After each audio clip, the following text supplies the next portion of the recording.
একাদশী special দুপুরের লাঞ্চের থালা আছে সাবুদানা রেসিপি আর শসা, আম আর পাকা কলা।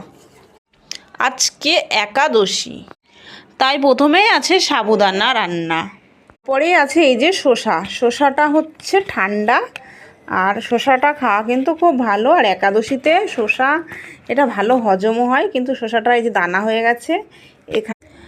আর আছে এই যে পাকা আম। আম খেতে কিন্তু সবার ভালো লাগে। আমি আর আমার মেয়ের আঁটি পছন্দ, এই জন্য আঁটিও আছে। আমার আঁটি কিন্তু সবারই ভালো লাগে, আমার মেয়ের খুব ভালো লাগে। আর আছে এই যে পাকা কলা, আর এই যে চামচ দিয়ে দিলাম। একাদশীর থালার তৈরি দুপুরের লাঞ্চ একাদশীতে। মাম্মাম একটু খেয়ে দেখাও কেমন হয়েছে। আলুই পছন্দ হলো, আলুটাই পছন্দ হলো খাওয়ার জন্য। হ্যাঁ।